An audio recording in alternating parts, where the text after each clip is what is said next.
The most successful people in the world all have one thing in common.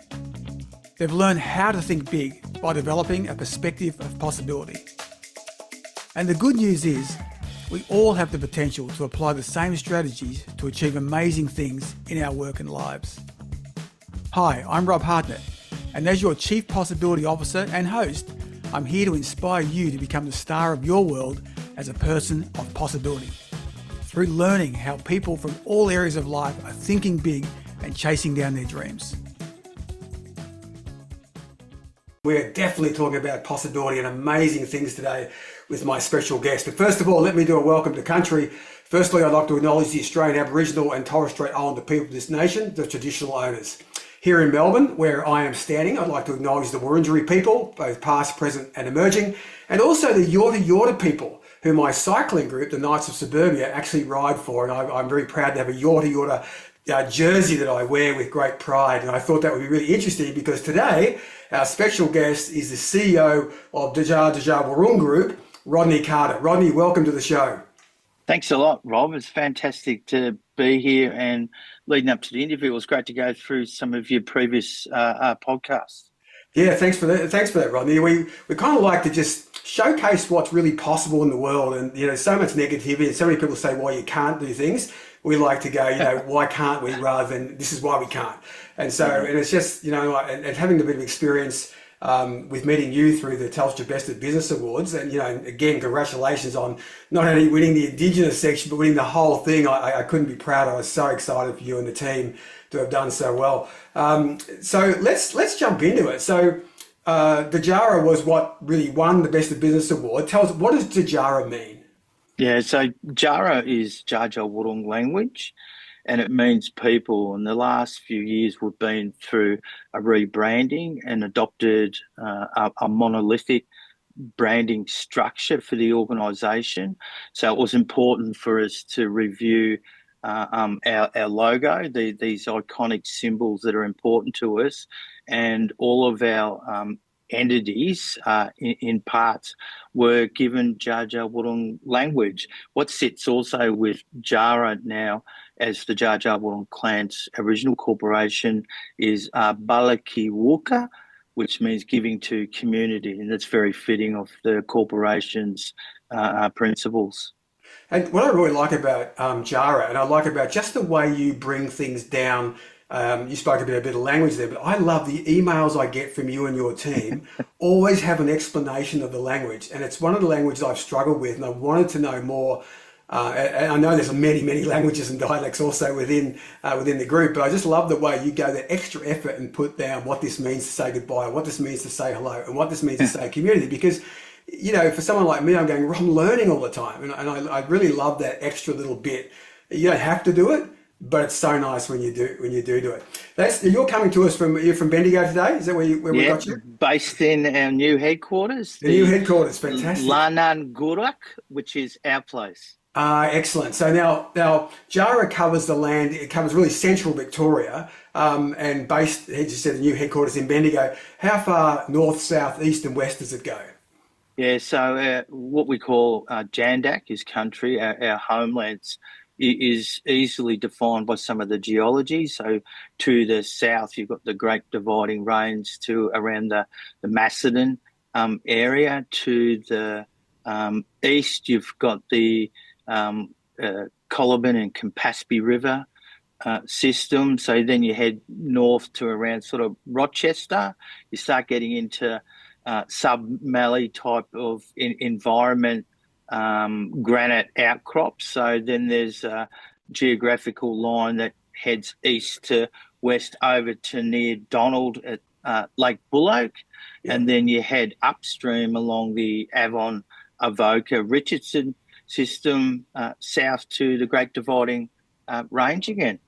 It's an enormous area, and ladies and gentlemen, if you're listening to that and not knowing Victoria that well, it's actually probably the size of some European countries is what you're talking about. It's actually a phenomenal area, one I'm familiar with, but it is quite a big area. And one of the things I thought I noticed in here, and I just might talk about this for a second, that you're now managing something like 6 parks in that area as well now. Tell us a bit about how that came about and what managing the parks means. Yeah, I think we're able to be so present and represented. 10 years ago, we did a commercial contract with the state of Victoria as a sovereign entity called the Recognition Settlement Agreement. And part of that agreement was to afford management responsibility to Dja Dja Wurrung. The Traditional Owner Settlement Act allows the divesting of lands that we would call public lands to the Dja Dja Wurrung. So these parks now are under what they call Aboriginal title. Right, As great as that sounds, Rob, Dja Dja Wurrung aren't allowed to sell that land right. or also leverage against it in terms of equity Okay. or an asset. So we're responsible for six parks in central Victoria.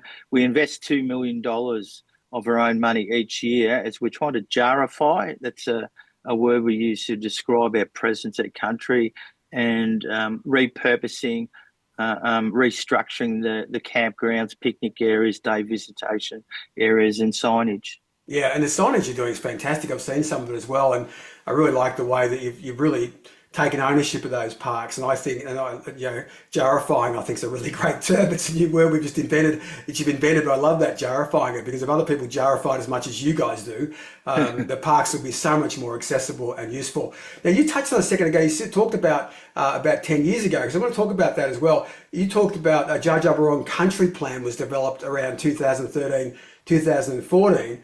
But it actually is a really interesting plan because it's 2014 to 2034, which is a long time in some languages and not in yours, obviously. But going forward, having a 20-year vision is actually difficult. I don't see many people do it. Why did you develop this 20-year vision? What was the importance behind that?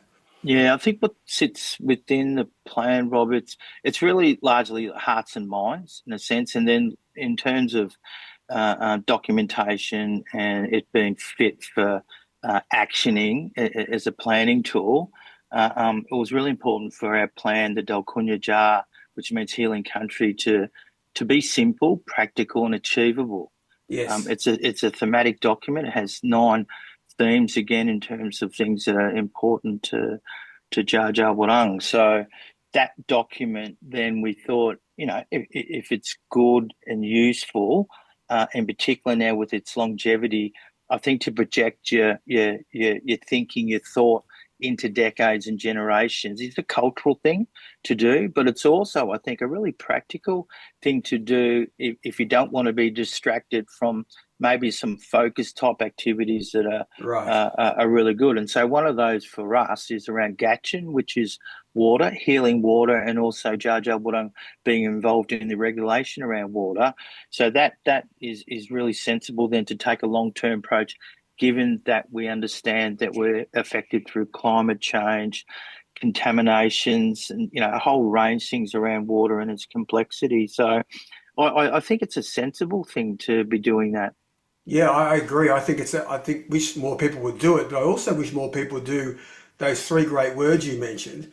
The simple, as I think was simple, practical and achievable. And I think, God, that's a really interesting way of thinking about it. And also, sometimes you need to take that long-term view. And it is cultural. I agree with you. Probably the people I've seen do this the most was the Japanese. And I remember working with some Japanese, and they had multi-generation, like you just mentioned, goals they were doing. And even in corporations, there were some research departments in some of the big companies like a Sony and a Sanyo that I was talking to one particular leader, and he said, I won't finish this in my lifetime. This is the project I'm on. I'll be handing this to the next generation. You don't Mm, hear about that in Western sort of leadership. It's like, it's all short-term KPIs, OKRs, knocking things off in the short term. And it was so refreshing to go, now this work needs investment. It needs thinking mm, through. It is for the long term. So I thought that was really impressive. And I love the way you've got there's the nine goals, and they're not only the nine goals, but then the plan also goes into like three strategies under each. And so I really like the thinking that's gone into that. Was that an easy thing to do to do that 20-year vision and get people on a page thinking that far, or was there some short termism? yeah. What we found early on, say, pre 10 years ago, it's important to have forms of document evidence that you sort of know what you're doing, and then that information's more easily transferable to people, and all of us in a form now, need documents, read things, Yes. and there's degrees of knowing and understanding. What do I really understand out of the document? So for us, it was really important as a people. How do you create the collective mind? Yeah. You always appreciate individuality, and you empower that sort of stuff. But it's also got to have a degree of alignment, because then it makes things more practical and achievable. So they're the things largely that led this document. What we have done, Rob, if I can just mention, if the Healthy Country Plan, which is framed around an international standard in conservation management planning. So healthy country plans come from that. If our country plan's a parent, over the last 3 years, we've created a suite of strategies that now think 100 years on Wow. from what we're currently doing. And I like to think that they're the children, and they give us, I think, a greater diversity under the themes of the country plan. So there's Yeah. Dja Dja Wurrung, which is giving fire, country fire, Dalkungangu, Gatchin, our water strategy, upside down climate, looking Yes. at the way that we tackle some of the climate change issues. Nyawe Muchika, which is to respect, to keep the sun, which is our renewable energy strategy, and so on. It's quite remarkable. I really like that thinking out, and it's so refreshing to hear sort of going out that amount of time, which is the reality of what you actually have to do. But it is empowering for succession planning and extra generations coming through to keep going with these, because they're not sort of jump onto the next silver, shiny new toy, or the next thing, which can be sometimes you have to react to trends, obviously, like you mentioned, but you still go, okay, but these are the principles and these are what we're going. How does it affect these particular 9 things we're working on, or these long term, 50, 60, 100 years out? I really like it. You report into a board of directors, and which is made up. Correct me if I'm wrong. But it's made up of 2 members of 18 families, which make up the board. How do you go? That seems like a lot of people. How do you get the family aligned, and what's that mean for you in terms of communication? Yeah, so there will be diversity in family needs, so that intimate, more close nature of family representation. We're not necessarily a skills-based board, and I'm not suggesting that the directors don't have skills. The principles around communal family representation. So they're family Yes. directors. We have a director and an alternate director. The Right. alternate director is there to support the director. Given that there's many engagements that we do at a family level, regional, and then as the board. The board comes together, meets once a month, generally over the year, has a number of committees, and I guess that's where the circular type discussions, creative and collaborative discussions take place in committees to the corporation board, and then the board meets, goes through all the legal decision making things that most boards sort of need to Yeah. do. So generally you would think too, Rob, in governance, the sweet spot's 10, 12, maybe 8 people in a sense for Right. a board. We've got some necessity, so we've had to do the right thing. There's out of a potential 18 families, there's 11 families that are active at the moment. So Right. we've got 19, sorry, directors at the moment, Yeah. which are 10 directors and 9 alternates. Right, and I love the alternates as well. I like the way you said you have the directors and the alternates to support the directors. And I think that's just, again, the refreshing thinking.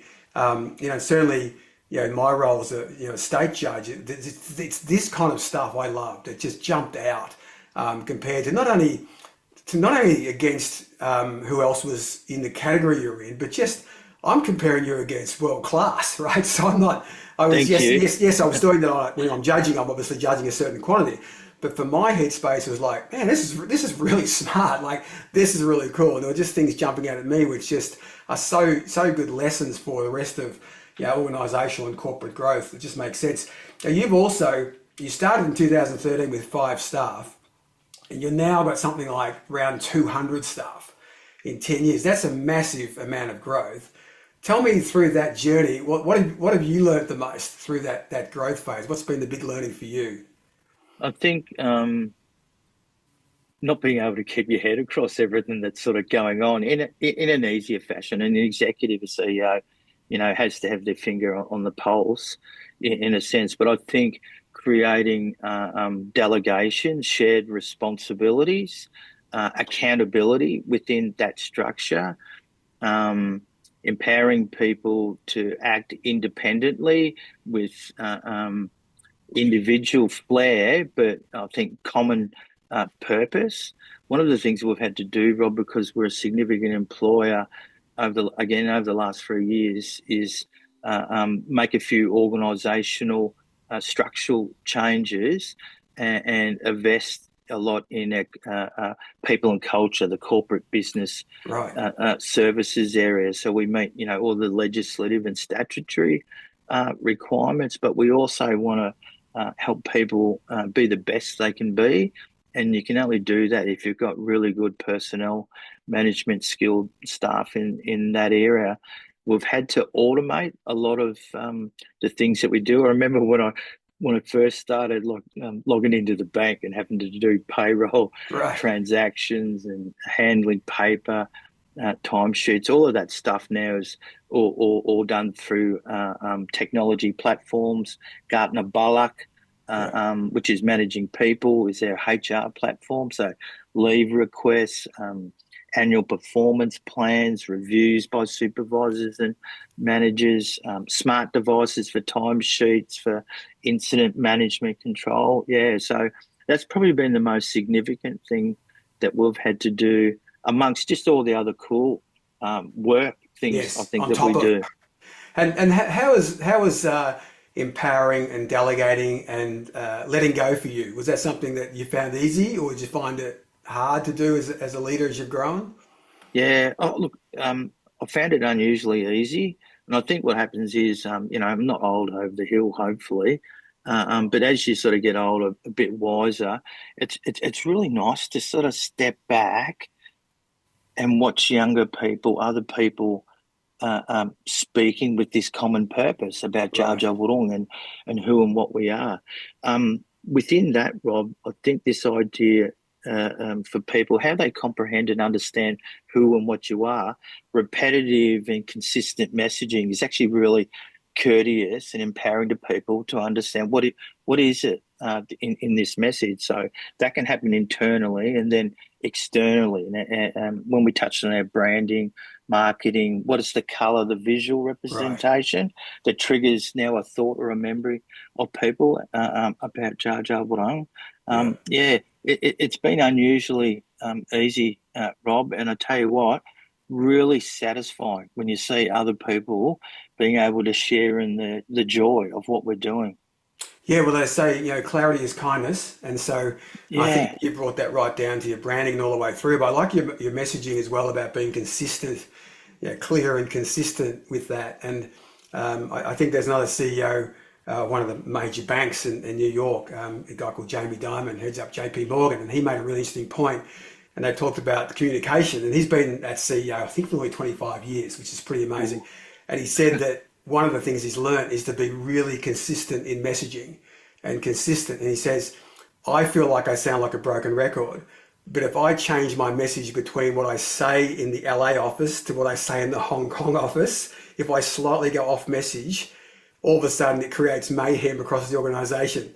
And he said, I've learned over years to just be really clear, be clear on what we're saying, clear on what we're doing, hold people accountable, hold myself accountable. And he said that's just simplifying it down, but being really clear each time and not yeah, going off script. And it's a really interesting way. Sometimes you want to be creative, change it up, but for your people, and as you're managing, 200 people now in the group, that's a lot of people.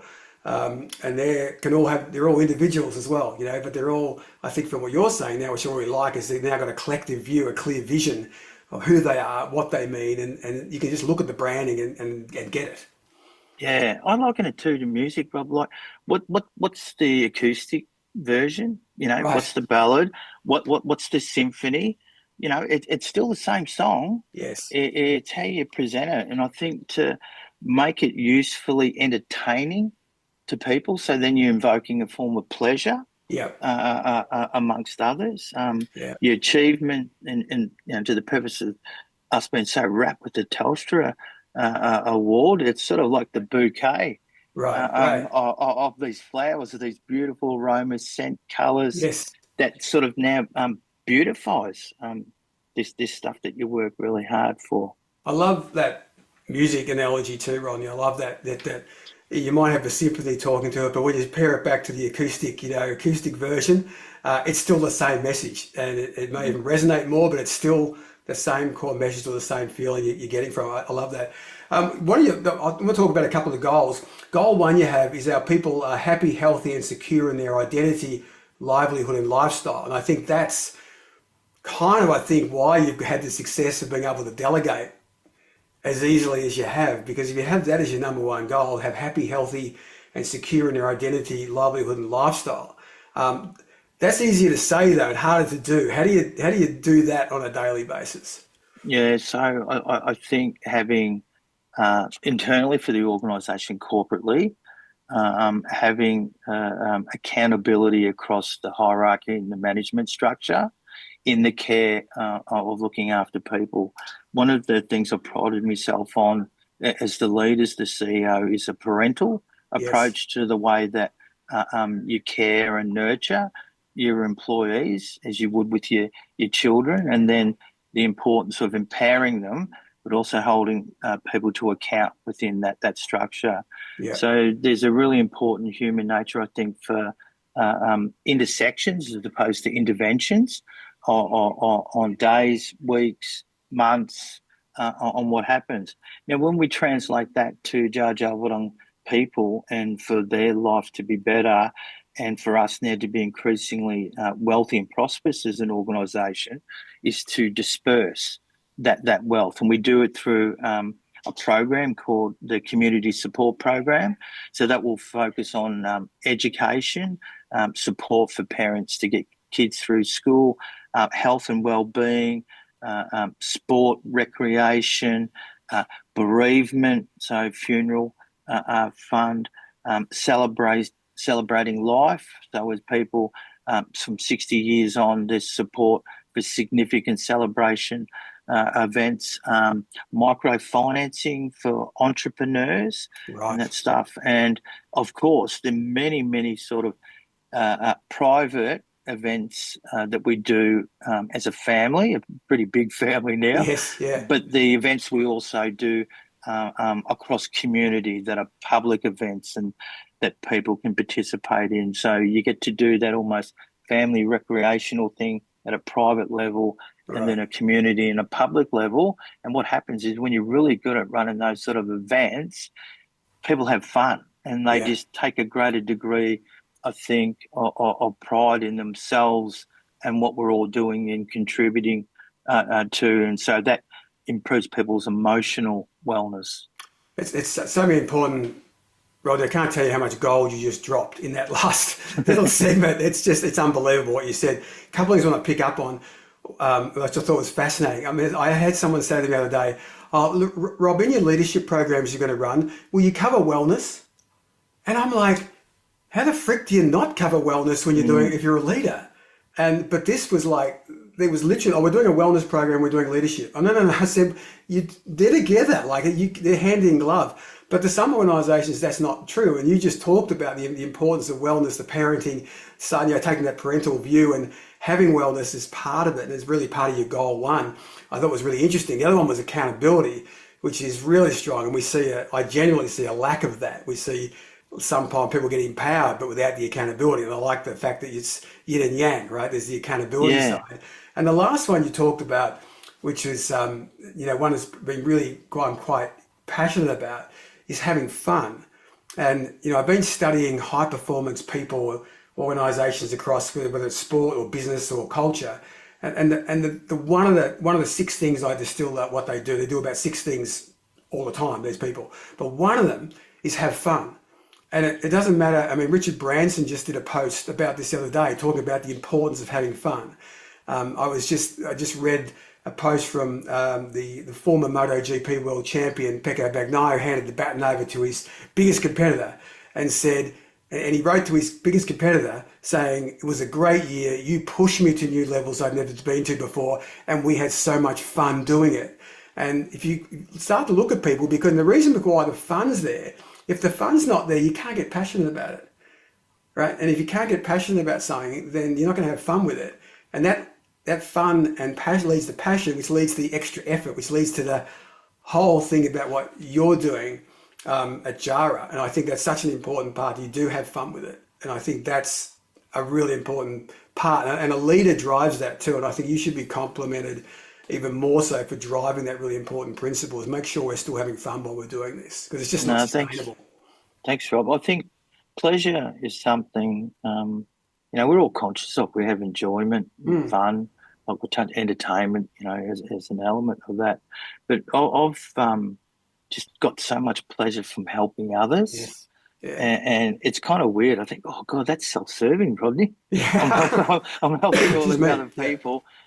And I feel really good about that, and for them, Yes. if you can help people and you see there's a real benefit, Right.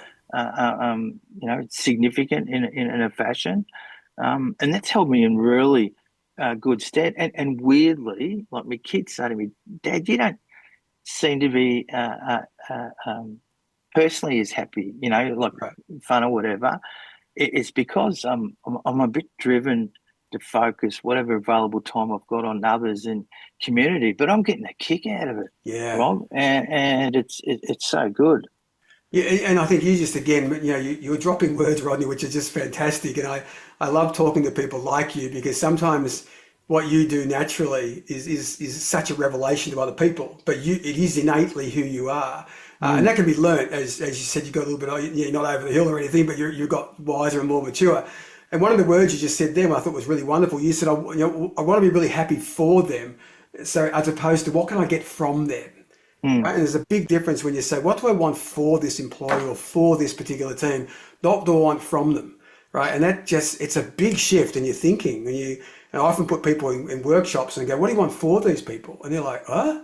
Oh, I want them to do, no, I know what you want them to do. What do you want for them? And sometimes it takes them a good 30 minutes. You can see their brain fighting it. It's like their subconscious is fighting it, but the conscious gets it. They know what I'm saying is right, but the subconscious goes, no, it can't work for me. I want stuff from them. I go, what for them? And you really have to take them on a journey. And so I think the language you have around there is what makes it so much easier for you to do it, because your first thought is community. Your first thought is what's great for them. What can I do for them? Well, it's an ancient thinking too. I think sometimes, like for us as humans, as a species, whatever, and our origins, we get too maybe caught up in the modernistic sort of element of us with technologies and stuff around it. Right.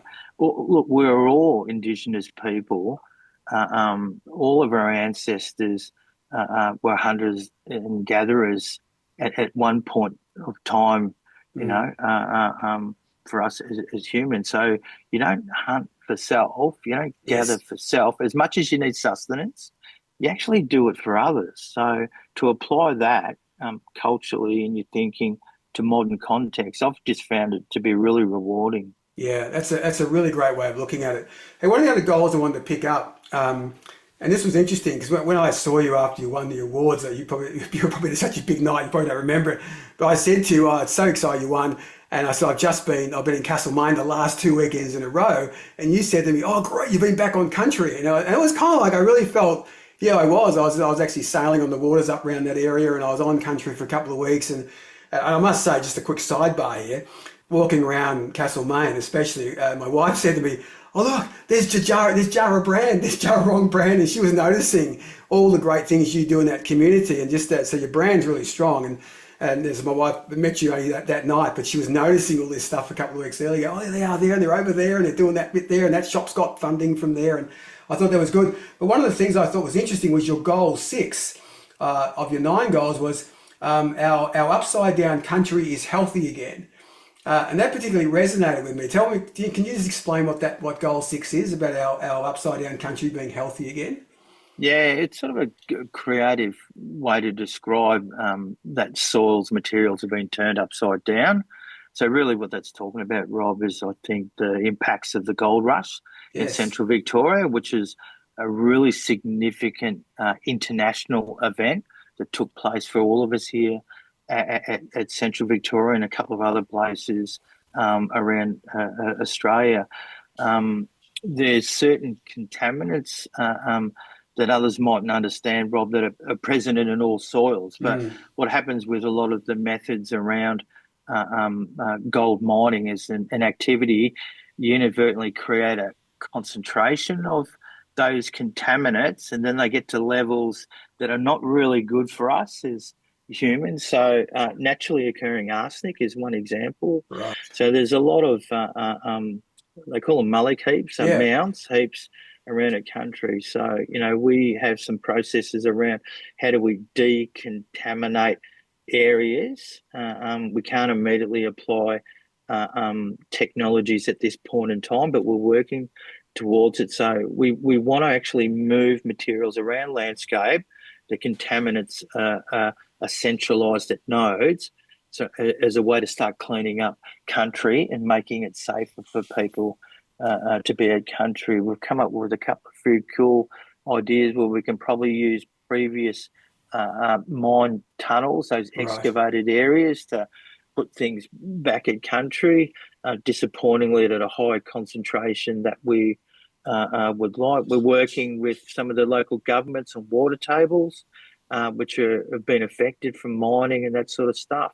Yeah. Desalination of saline waters to be able to Right. put them back in creeks and streams. So, yeah, upside down country It is makes so much hopefully. sense. I just never thought of it like that. But then, if you when you know what a malachite looks like, and you're driving around anywhere in Castlemaine and Chewton and Dalesford and Maldon and out to Bendigo, it's like everywhere. It's incredible because there was so much, as you said, it was an international event that happened, and when you see how much is on top of where it should not be Yeah, there and returning it's a big job. It's a massive job, and I think that yeah, putting it back, and it's basically like a series of tunnels on Central Victoria. I think makes so much sense. So I really like that goal, and I think, and just the way you've done it. I mean, I think it's a really creative way. Our upside down country is healthy again. I just think it makes so much sense. Talk about as you've grown.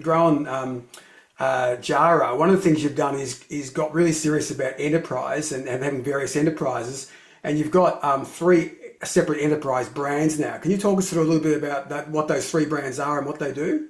yeah. So the first brand we developed was under an enterprise structure. So we have a proprietary limited, Dja Dja Wurrung Enterprises, and then now it has three trusts that sit with under that. So one is JANDAC, which is our environmental services, sciences, natural resource management, delivery of fire management, delivery of forest landscape management, and also now they have a design team, so landscape architectures and architects and that sort of stuff. The second enterprise we created, and Jandak means country, so Yes. we're aligning language again with like purpose of the enterprises. Doom or wall is an engagement between two people. It can mean shake hands, so two, Right. individuals shake hands, and that's our creative industries enterprise. So it does tourism, it supports entrepreneurs, the microfinancing we spoke about earlier supports people to be engaged by Doomawall that might provide the accounting, administrative services that sole traders or small businesses don't like or don't have the skills to necessarily deal with. So a lot of the arts, crafts, imaging programs, education Right. programs, all run through Doomawall. And Jarkich is our latest, which means dining room, not dining room as one word together, Yeah. dining as an eating, and room as a reference to a spatial Oh, okay. element. So I say to people, you put a really big pause in between the Right. dining room. It's Yeah. dining room, Right. and Jarkic is our food sciences.